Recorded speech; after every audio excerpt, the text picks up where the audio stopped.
So it was Pride Sunday several weeks ago, and the parade was done. I was headed home. I caught Marta and took it to Lindbergh Station, where I had parked my car hours earlier. The parking ticket was carefully tucked away in my wallet because I knew that the parking was free, but only if the ticket was validated. Lose it? Stiff penalty. The sign on the pay station says something like, "Lost ticket pays maximum." Maximum is $75. Yeah. So, your fearless senior minister gets to his car deep in the dark bowels of the Lindbergh parking garage. He is exhausted, but in a wonderful sort of way. It has been a sweet, sweet day. Before he gets rolling, he fishes into his pocket for his wallet. He opens it up and no ticket. But that's okay. It is in his coat pocket, left inside. No, it's not. Suddenly, he's got a bad feeling about this. He digs into his right inside coat pocket. He says a bad word. Well, how about the other pockets on the outside of the coat? Nope. Well, it must have fallen underneath the passenger side seat. It's not there either. He says that bad word again, but 3 times in a row, like it's a charm.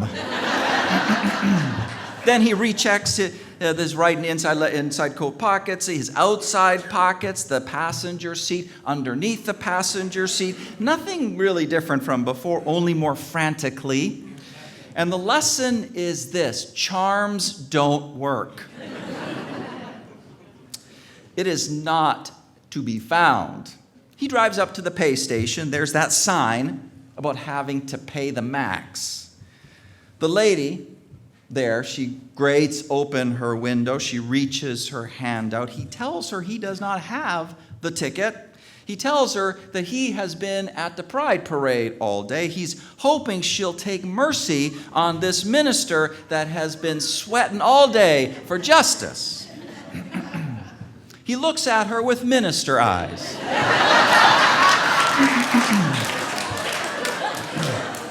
She asks him when he got the ticket. She calls her supervisor, and the cars behind him are lining up one after the other because this is taking forever. Finally, the verdict: just pay $8. Thank you, Jesus. He's out of there. I'm out of there. Go home. But that's not the end of the story. Next day, I'm off to work, and I open the driver's side door. There it is. There it is. The ticket. It had fallen into the space between the door and the driver's seat, and it was so easy to find. It was so easy to find. I had just not imagined that my frantic search for my ticket should have extended to my left-hand side. I had not imagined that. I had focused exclusively to my right-hand side and also to my pockets. Do not ask me to explain. All I know is that failures of imagination make us pay. When we do not look at all there is to look at, when we don't look broadly enough or deeply enough, when we rely on charms to solve the problem, we pay. And here is where we pick up with today's topic, the humanistic vision of the early 20th century French writer Marcel Proust. Isn't that wonderful? That's the sound of a growing congregation. Ultimately, this is a vision of living more gratefully, living more richly, living more deliberately by paying attention more fully. Says the great Unitarian forebear Henry David Thoreau, I wish to live deep and suck out of all the marrow out of life. Then there's this from writer Susan Sontag. She says, do stuff, be clenched, be curious, not waiting for inspiration shove or society's kiss on your forehead. Pay attention. It's all about paying attention. Attention is vitality. It connects you with others. It makes you eager. Stay eager. And that's the vision of Marcel Proust as well. Back in 1895, he submitted an essay to an arts magazine in which he sought to illustrate the vitality-giving power of attentiveness. The wonderful Alain de Botton, in his book How Proust Can Change Your Life, tells the story. It begins with a gloomy, envious, dissatisfied young man. This man is sitting at table after lunch one day in his parents' flat, gazing dejectedly at his surroundings, at a knife lying there on the tablecloth, at the remains of an underdone, rather tasteless cutlet, at the half-turned-back tablecloth. He could see his mother at the far end of the room doing her knitting, and the family cat was curled up on a cupboard next to a bottle of brandy, which was reserved for some special occasion. The scene was perfectly mundane, Alain de Botton tells us, and it completely contrasted with the young man's taste for beautiful and costly things. And he lacked money to acquire them. He lacked occasion to acquire them. So he wanted to escape his desperate gloom. And to do that, he would leave his flat. He'd go to the Louvre, where at least he could feast his eyes on splendid things in grand palaces painted by Veronese, harbor scenes by Claude, princely lives by Van Dyck. But that was just an escape. His eyes wanted to feast, but there was nothing in his own life, it seemed, that they could really feast upon. So the young aesthete, he felt essentially that he was starving to death in his life. But was he? Was he? Proust felt that things could very much be otherwise. His healing prescription was that the young man should adjust his museum-going habits. Let the galleries hung with the paintings of the great palaces and the gorgeous harbor scenes and the princely lives, let them go for a time. Let them go. And instead, go to a different part of the museum. Go to see the works of a certain Jean-Baptiste Chardin, whose main focus, as Alain de Botton says, was bowls of fruit, jugs, coffee pots, loaves of bread, knives, glasses of wine, slabs of meat. He liked painting kitchen utensils, not just pretty chocolate jars, but salt cellars and strainers. When it came to people, Chardin's figures were rarely doing anything heroic. One was reading a book. Another was building a house of cards. In yet a third, a woman had just come home from the market with a couple of loaves of bread. And a mother was showing her daughter some mistakes she had made in her needlework. Yet, continues de Botton, in spite of the ordinary nature of their subjects, Chardin's paintings succeeded in being extraordinarily beguiling and charming and evocative. A peach by him was pink and chubby as a cherubim. A plate of oysters or a slice of lemon, they were tempting symbols of gluttony and sensuality. These paintings were windows onto a world at once recognizably our own, yet uncommonly tempting, wonderfully tempting.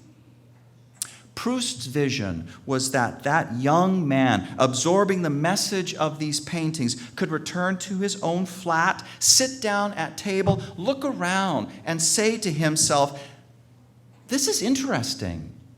This is grand. This is like a scene from a Chardin painting." For him to be able to say that, for him to be able to say, "I once felt myself starving, but Chardin has shown me that even in my ordinary life, the things my senses can feast on are endless. The heroic is not the only source of value. Value is everywhere." This essay he submitted in 1895, and back then he was still a nobody. He wasn't Proust yet. And so the editors at the art magazine just summarily rejected it. But the vision he puts out there gives life. People can find themselves starving, but it's not because they need more stuff, or they need different stuff, or they need to hang out with different people, or they need some other change to the circumstances of their lives. It can simply be that they are trapped in unhealthy patterns of perception, unhealthy habits of perception. Maybe the enthusiasm they have for some things is just way off the charts. It's just way too much. Maybe the lack of enthusiasm they have for some things is unjustifiable, and they should get more excited about those things. The world loves ostentatious scenes. The world loves those things. The world loves drama and grandeur. But what does that do to our appreciation of what is far closer to home, more modest and stunning in its own way? As de Botton says, the happiness that can emerge from taking a second look is central to Proust's therapeutic conception. It reveals the extent to which our dissatisfactions may be the result of failing to look properly at our lives, rather than being the result of anything inherently deficient about them. Proust is a doctor of the spirit. His father might have been world famous for his 34 books, all the work that he did addressing practical physical health concerns. But Proust the son, he became world famous for his focus on the spirit. That fame came with his masterpiece novel, In Search of Lost Time. And the title telegraphs the intent. Failure to attend to the world in fresh ways, in ways that escape habit and cliche, that causes us to pay. We pay with our lives. We pay with our time. So we have to redeem time. We have to go in search of time. And that's what we see the narrator, who is really Proust himself, doing all throughout the 7 novels of volumes of this work, like a 20th century version of Pilgrim's Progress. Perhaps the signature moment comes in the first volume. The narrator, feeling sick, feeling dispirited, sits down to a cup of herbal tea and Madeleine cookies. He breaks off a morsel, drops it into the tea, takes a sip, and that is when it happens. And here is Proust's own language for this. No sooner had the warm liquid mixed with the crumbs touched my palate than a shudder ran through me, and I stopped, intent upon the extraordinary thing that was happening to me. An exquisite pleasure had invaded my senses, something isolated, detached, with no suggestion of its origins. And at once, the vicissitudes of life had become indifferent to me. I did not care anymore. Its disasters innocuous, its brevity illusory. I had ceased now to feel mediocre, contingent, mortal. Whence could it have come to me? This all-powerful joy. It's a real question. And Proust's answer, being the humanist that he was not God. God was not the source of this all-powerful joy. Proust had been baptized and later confirmed as a Catholic, but it was a religion that he never practiced.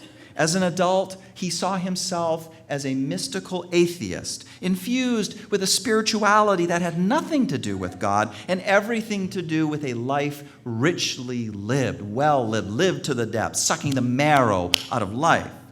He once said that the highest praise of God consists in the denial of him by the atheist who finds creation so perfect that it can dispense with a creator.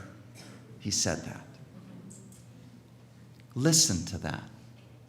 Creation as perfect.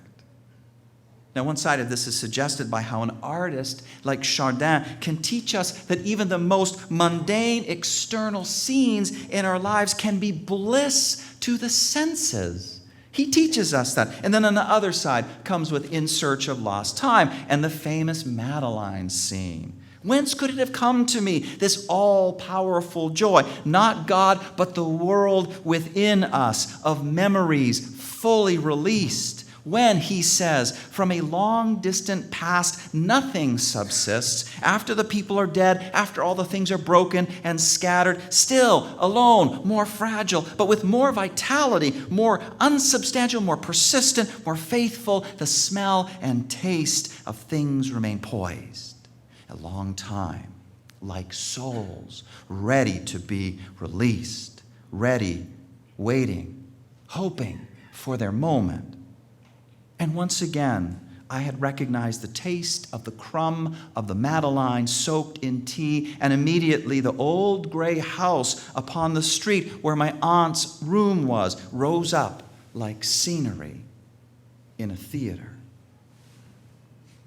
This is not just regular remembering. With regular remembering, we merely recollect names and images in the abstract. The feelings are all flat. But the kind of remembering that Proust is talking about is when the past rises up, like scenery in a theater. It is triggered suddenly by some unplanned and illogical detail, and we are immersed. We are immersed in the details, and we appreciate the smells and the sounds and the tastes. So we don't believe that life is beautiful, Proust says, because we don't recall it. But if we get a whiff of a long-forgotten smell, we are suddenly intoxicated. And similarly, we think we no longer love the dead because we don't remember them. But if by chance we come across an old glove, we burst into tears. That's what he says. Creation is perfect. Not that there is no evil or suffering. That is absolutely not what Proust is trying to say. You get to know Proust, and you know that he has experienced a tremendous amount of evil and suffering in his life. But it's just that the world is full of glory and beauty and meaning and delight. And the challenge is to develop oneself spiritually so that one knows how to escape perceptual habits and cliche, so that one is free to really, truly look and sense and know. To seek out artists like Chardin when you are stuck in the rut of scenes of great palaces and gorgeous harbor scenes and princely lives, to learn how to be open to unplanned and illogical details of life so that you too can experience Proustian moments when the past in all its rich detail rises up like the scenery of a theater, and you feel renewed. You feel restored. You feel solid with your history. It's your history. You feel full of that. It feels joyful. It feels good. That work is on us to develop spiritually. Why call on God then? Proust seems to be saying. When we are miserable and we call on God, is this nothing more than a way of postponing the real work of uncovering unhelpful habits of perception and learning better ones? It's like you're at the checkout line at the Publix, and the person in front of you has thousands of items. It has been a long day. You got a headache. What do? Well, you pick up a People magazine. And you flip through all the pictures and articles about celebrities because, well, there's instant ecstasy involved in invoking celebrities. There really is. And it's only more so when you invoke the celebrity of celebrities, which is God. Call on God as a shortcut way to ecstasy, when in fact there can be no shortcuts to getting to the point where you can sit down at your table at home and you can look around you and you can say to yourself, this is interesting, this is grand, this is beautiful, like a Chardin. There's no shortcut to that. Now, in saying this, I am going out on a limb. I'm extrapolating. I don't think Proust ever addressed this issue explicitly. Nevertheless, it's something to think about. If you are a God believer, why do you reach out to God in times of misery? How does this relate to your ongoing work of living more gratefully and more richly by paying better attention to the world without you and within? How does it relate? And as for the humanists and theists among us, well, does it come to you as a surprise that the word spirituality is still relevant to you, at least the way Proust defines spirituality? I want to close with an acknowledgement of what seems like the fly in the Proustian ointment. The man could not write concisely to save his life. Proust's brother Robert once said, this is his brother, his loving brother, once said, "The sad thing is that people have to be very ill or have a broken leg in order to have the opportunity to read In Search of Lost Time." It's the longest novel in the world. Almost 1.5 million words. I mean, seriously. Editors being invited to publish his novels would say such things as, "I may be dense, but I fail to see why a chap needs 30 pages to describe how he tosses and turns in bed before he falls asleep." It explains, says Alain de Botton, the inspiration behind the All England Summarized Proust competition, once hosted by Monty Python in the South Coast seaside resort. This is the universe enjoying this joke too, right here. A competition that required contestants to précise the 7 volumes of Proust's work in 15 seconds or less, and to deliver the results first in a swimsuit and then in evening dress. So it's really funny. And we don't want to miss the deeper point. We don't want to do that. To save time, we must look and look again at our lives. We must not go faster, but slower. 30 pages to describe the nuances of tossing and turning. Why not? If you're trying to find bliss in life in the everyday. Why not? If you're trying to do that, if you're trying to extend beyond all the dull cliches and get to the joy of life. Why not? It's 1919. The young diplomat Harold Nicholson, he meets Proust at a party. Nicholson writes this in his diary. He says, "A swell affair. Proust is white. He is unshaven. He is grubby. He is slip-faced. He asks me questions. Will I please tell him how the committees work? I say, well, we generally meet at 10 o'clock. There are secretaries behind." No, Proust goes. "You are going too fast. Start over again. You take the car to the delegation. You get off at the Quai d'Orsay. You climb the stairs. You enter the room. And so, be precise, my friend, be precise." So I tell him everything.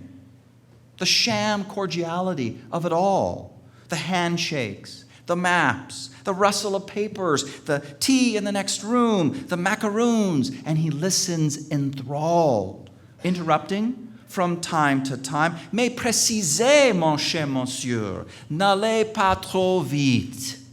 Do not go too fast. That day I had lost my MARTA ticket. I had gone too fast, and so I had to pay. Do not go too fast. Look and look again at your life. That is humanist spirituality. Attention is gratitude. Attention is vitality. N'allez pas trop vite. Slow down and look. Amen.